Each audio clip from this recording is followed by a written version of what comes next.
Sabi ko, balik tayo doon sa pinag-uusapan natin. Ah, this is my second day here in Japan. Usually talagang ginagawa ko, kasama ko talaga yung jowa ko. Isa rin yun sa reason bakit andito ako. Para ma-visit siya at the same time cherry blossom season kasi ngayon. Kasi last year hindi ko kasi siya plinano. Ewan ko ba? Ang tigas ng bungo ko, no? Pero sana nakakita na ako ng cherry blossom last year, but hindi ko siya nagawa. Ewan ko ba kung ano matakbo sa utak ko. Papunta tayo sa isang park na kung saan merong mga cherry blossom. Yun ang pupuntahan natin. Ito yung mga temple dito sa neighborhood ko. Yan. Usually magpe-pray ka lang dyan. Ayan. Tapos mag-pray tayo. Ayan. Tapos pag may mga wish ka, pwede mong isulat doon. Yan o.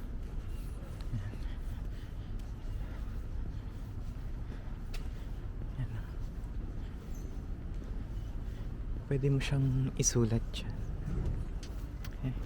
Magdasal tayo.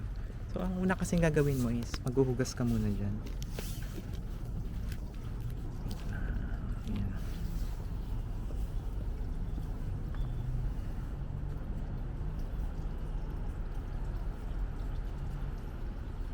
Tapos, after natin maghugas, malamig ng tubig. After natin maghugas, magdadasal na tayo doon. Ayan. Para makita nyo.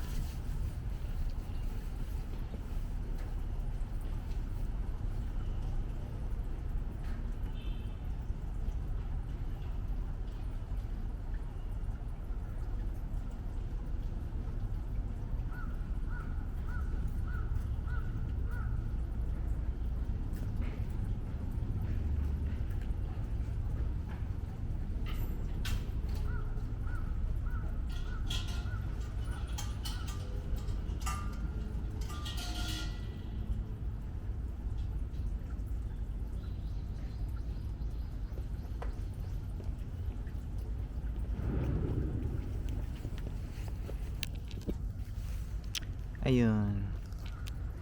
So, balik na tayo sa sandali na. Kami nakalimutan na to.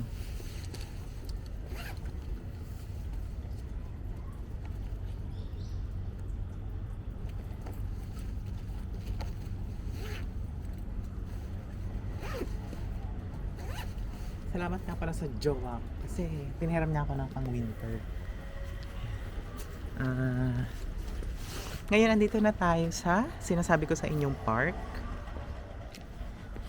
Ito yung mga cherry blossom dito na makikita natin. Marami kasing klase ng cherry blossom. May mga pink, may color white. Ito is white. Tingnan nyo. Yan. Ayan siya. Diba?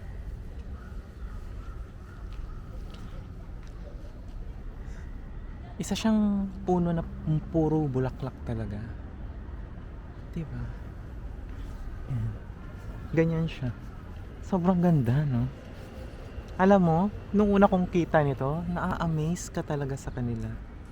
Dahil sobrang ganda.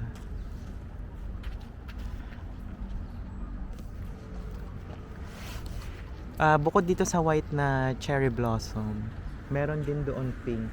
Pupuntahan natin yun. Kaya rin ako pumunta dito sa Japan kasi gusto ko talagang i-vlog yung cherry blossom season ngayon. Yun talagang isa sa mga pakay ko.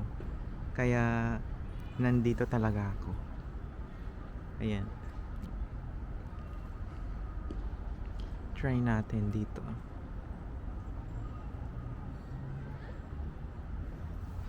Yan. Ito is pinakamalapit na park kung saan nakatira yung boyfriend ko. Ngayon, punta naman tayo sa pink na cherry blossom. I-center lang natin. Ayan. Ito yung mga bagets dito, oh, naglalaro. Common dito sa Japan yung mga ganyan, yung mga playground. Talagang mas prefer ata ng mga tao mag outside kineme. Kineme, di masabi. Ayan. So, pupunta tayo doon